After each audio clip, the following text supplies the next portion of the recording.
శ్రీకాకుళం జిల్లాలో ఘోర రోడ్డు ప్రమాదం చోటు చేసుకుంది. ఆగి ఉన్న లారీని ఒక తుఫాన్ వాహనం ఢీకొట్టింది. ఈ తుఫాన్లో ఇరుక్కుని స్పాట్లోనే 4 ప్రాణాలు కోల్పోయినట్లుగా తెలుస్తుంది. మరొక 6 పరిస్థితి విషమంగా ఉంది. ఈ నేపథ్యంలో వారిని ఆసుపత్రికి తరలించారు, చికిత్స అందిస్తున్నారు. శ్రీశైలం దర్శనానికి వెళ్ళి వస్తుండగా ఈ ప్రమాదం జరిగింది. మృతులు మధ్యప్రదేశ్కు చెందిన వారిగా గుర్తించారు.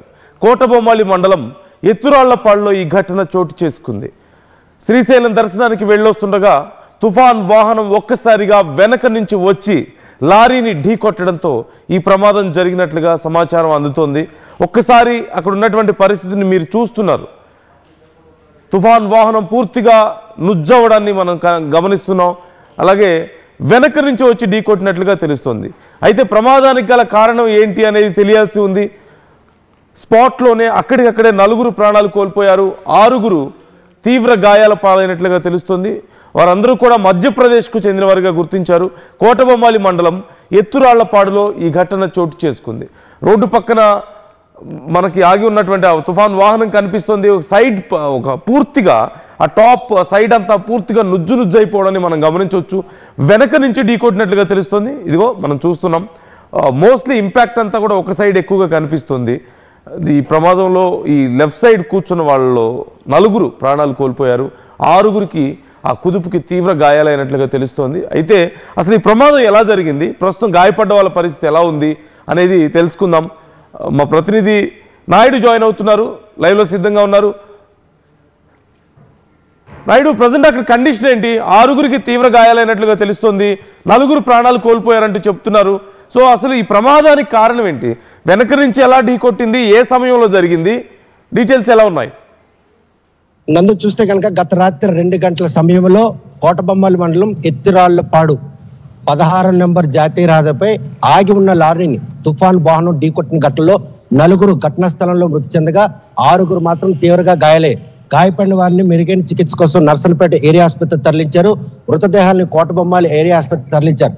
ప్రస్తుతం వీరంతా కూడాను పూరి జగన్నాథ్ని దర్శించుకొని శ్రీశైలం తిరుగు ప్రయాణం జరుగుతున్న ఈ సమయంలో ఆ ఘటన చోటుకుంది. ప్రస్తుతం మాత్రం ఘటనా స్థలం దగ్గర ఉన్నాం. ఏదైతే NH-16కి సంబంధించినటువంటి కోటబొమ్మాళి నుండి అంటే అటు నుండి వస్తున్నటువంటి టెక్కల నుండి కోటబొమ్మాళి వెళ్ళే ఫ్లైఓవర్ ఇది. ఈ ఫ్లైఓవర్ నుండి వస్తున్నటువంటి లారీ ఇక్కడ పార్కింగ్ సంబంధించిన ప్లేస్ ఇది. ఈ ప్లేస్ దగ్గర పార్కింగ్ ఉండగా ఆ వెనక నుండి వచ్చినటువంటి వాహనం మాత్రం ఇది పూర్తిగా చూస్తే కనుక అక్కడ ఇన్ఫ్రాస్ట్రక్చర్ చూస్తే 6 లైన్ ఎక్స్టెన్షన్ ఫ్లైఓవర్ కన్స్ట్రక్షన్, కానీ మైదాన ప్రాంతంకి వచ్చేసరికి మాత్రం 4 వే మాత్రం ఇప్పటికీ ఉంది. జిల్లాలో 175 కిలోమీటర్ల హైవే ఉంది. కేవలం 75 కిలోమీటర్ల మేర హైవే అంటే 6 లైన్స్ అయింది. 100 కిలోమీటర్లు ఇంక 6 లైన్స్ కావాల్సి ఉంది. కాకపోతే ఈ 6 లైన్ ఎక్స్టెన్షన్ మోటో ఏదైతే చూస్తున్నాం అవి 6 లైన్ల విస్తరణ ఫ్లైఓవర్ మాత్రమే. మైదాన ప్రాంతానికి వచ్చారు మాత్రం ఇది 4 లైన్ కన్స్ట్రక్షన్. అంటే వాహన చోదకులు ప్రమాదాలకు కారణం కావడానికి ఇది హేతుగా మాత్రం స్పష్టం. ఈ మధ్యకాలంలో జరిగినటువంటి ప్రమాదాలన్నీ కూడాను 6 లైన్ యాటిట్యూడ్ లో వాహనదారులు కూడాను డ్రైవింగ్ చేస్తుంటారు. కాకపోతే ఫ్లైఓవర్ మీద మాత్రమే ఆ 6 లైన్ కన్స్ట్రక్షన్ మాత్రం స్పష్టంగా మనకు కనిపిస్తుంది. ఇక్కడ ఆగి ఉన్న లారీని అటువైపుగా వస్తున్నటువంటి వెహికల్ తుఫాన్ వెహికల్ ఏదైతే ఉందో అది మాత్రం వెనక నుండి ఢీకొట్టడం జరిగింది. ఆ ఢీకొట్టే క్రమంలో వెహికల్ అంటే లారీకి సంబంధించినంత చూస్తే కనుక వెహికల్ తాలూగా వెనక మొత్తం శాసి అంతా కూడాను పూర్తిగా పక్క కొరిగే పరిస్థితి ఉంది. అంటే తుఫాన్ వెహికల్ AP09BD 8243 ఈ తుఫాన్ వెహికల్ ఇది మధ్యప్రదేశ్ సంబంధించినటువంటి వెహికల్. వీళ్ళు తీర్థయాత్రల నేపథ్యంలో మొత్తం 10 మంది ఆ తుఫాన్ వెహికల్లో జర్నీ చేస్తున్నారు.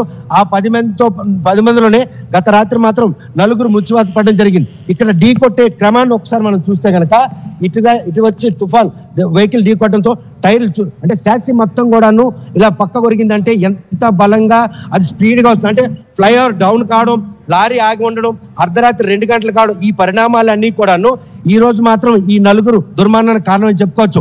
వెహికల్ మాత్రం పార్కింగ్ ప్రదేశంలో అంటే పార్కింగ్ నిర్దేశిత ప్రదేశంలో ఆగినప్పుడు కూడాను ఏదైతే 6 లైన్ ఎక్స్టెన్షన్ లో ఉన్నటువంటి ఆ ఫ్లైఓవర్ ఉందో ఆ మోటోలో వచ్చి ఈ రోజు మాత్రం ఆగి ఉన్న లారీని మాత్రం ఢీకొట్టింది. వెహికల్ చూస్తే కనుక TS08UG 1164 అంటే లారీ ఇది.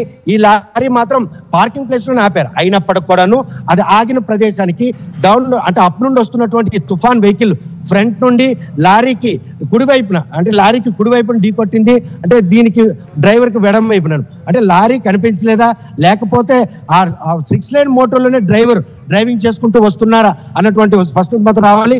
ఇందులో చెందిన వారిని మాత్రం బోరా సింగ్ ఫరార్, అదేవిధంగా విజయ్ సింగ్ తోమాల్, అదేవిధంగా ఉషేర్ సింగ్, అదేవిధంగా సంతోష్ బిషప్, వీళ్ళు నలుగురు కూడా ఘటనా స్థలం మృతి చెందారు. ఇంకా ఆరుగురులో ముగ్గురు పరిస్థితి మాత్రం విషయంగా అంటే తుఫాన్ వెహికల్ ఢీకొట్టే ఒక పెద్ద శబ్దం కూడాను గ్రామస్తులు ఒక్కసారిగా ఉలిక్కిపాటు గురి చేసింది.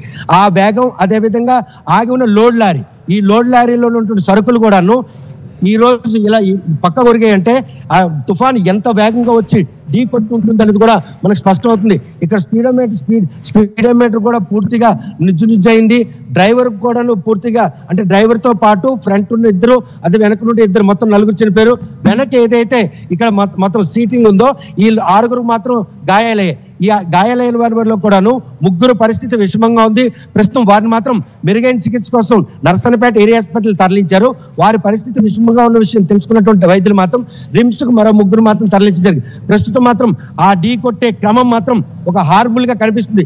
ఇటువంటి ఐరన్ ఫ్రేమ్ ఇక్కడ ఉండేది, ఈ ఫ్రేమ్ ఇక్కడ లేదంటే ఆ తుఫాన్ వెహికల్ ఎడం వైపు నుండి ఈ లోపల దూసుకెళ్ళిపోయే పరిస్థితి. రాత్రి ఘటన జరిగిన తర్వాత హుటాహుటిన హైవే అథారిటీస్, అదేవిధంగా లోకల్ పోలీసులు అందరూ కూడాను వచ్చి వారిని మాత్రం ఆదుకున్నారు. 2 గంటల సమయం కావడంతో ఆ 2 గంటలప్పుడు చిమ్మ చీకటి, గ్రామస్తులు ఎవరు కూడా ఇక్కడికి వచ్చే పరిస్థితి లేదు. హైవే పై కూడా వాహన రాకపోకలు పరిమితిగా ఉంటాయి.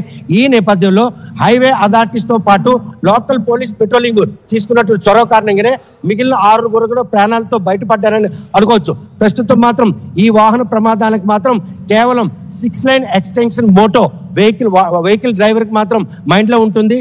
కాకపోతే కేవలం ఫ్లైఓవర్ ఇన్ఫ్రాస్ట్రక్చర్స్ మాత్రమే 6 లైన్ మోటార్లో నిర్మించారు. కాకపోతే మైదాన ప్రాంతంలో మాత్రం 4 లైన్ ఎక్స్టెన్షన్ ఉంది. అది హరిశ్చంద్రపురం సంబంధించిన ఫ్లైఓవర్ బ్రిడ్జ్.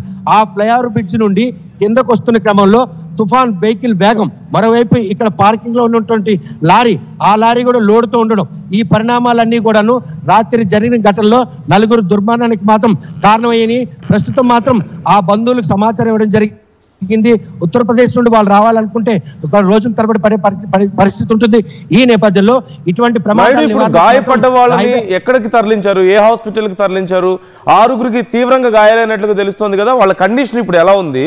అలాగే ఇప్పుడు మీరు చెప్తున్నారు రోడ్డు 6 లైన్ ఉండాల్సింది 4 లైన్ కి కన్వర్ట్ అవ్వడం, అలాగే అక్కడ నేరోగా అయిపోతుంది. సహజంగా అదే స్పీడ్లో వస్తారు, అదే ఇంటెన్షన్తో వస్తారు, నేరోగా అయిపోవడం వల్ల గమనించక కొన్నిసార్లు జరిగే అవకాశం ఉంటుంది. సో మరి దీనికి సంబంధించి అధికారులు ఏమైనా ఆలోచిస్తున్నారా? అండ్ లారీ డ్రైవర్ కానీ లారీ క్లీనర్ కానీ వాళ్ళు కూడా ఏం చెప్తున్నారు? వాళ్ళు ఎవరైనా సమాచారం ఇచ్చారా? దీనికి సంబంధించి సమాధానం చెప్పారా?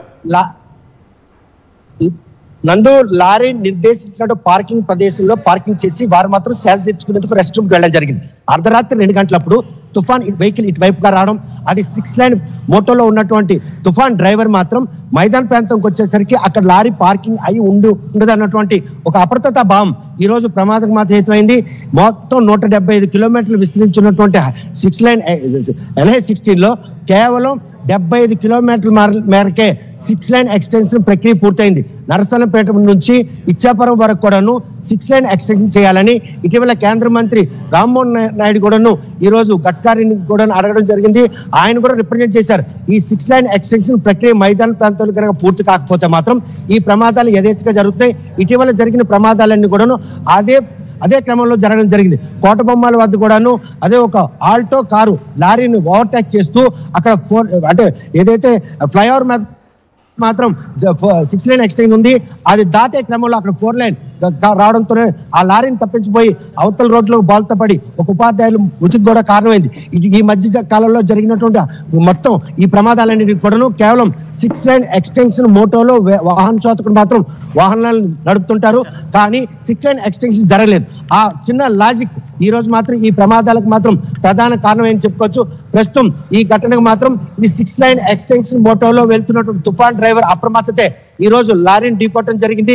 ఘటనా స్థలంలో 4 కూడా మృతి చెందారు. ఎవరైతే 6 గాయపడ్డారో వారిని హుటాహుటిన నర్సంపేట ఏరియా హాస్పిటల్ తరలించారు. కాకపోతే వారిలో ముగ్గురు పరిస్థితి మాత్రం విషమంగా ఉండడంతో రిమ్స్ హాస్పిటల్ తరలించారు. అక్కడ కూడాను వైద్యం గనక సరైన అందకపోతే కేజీసీకి తరలించే అవకాశాలు ఉన్నాయన్న సమాచారం. ప్రస్తుతం మాత్రం ఈ ఘటన కోటబొమ్మాలి సమీపంలో ఉన్నటువంటి ఎత్తురాలపాడు గ్రామస్తులందరూ కూడా ఒక్కసారిగా ఉలిక్కిపాటు గురి చేసింది. ఇటువంటి ప్రమాదాలు నివారణ చేసేందుకు భద్రతా వారోత్సవాల నేపథ్యంలో రహదారులపై ఎక్కడెక్కడ సూచనలు చేస్తుంటారు. అదేవిధంగా హైవే పెట్రోల్ అప్రమత్తంగా ఉంటారు. లోకల్ పోలీసులు కూడా సెక్టరల్ రూపంలో అప్రమత్తంగా ఉంటారు.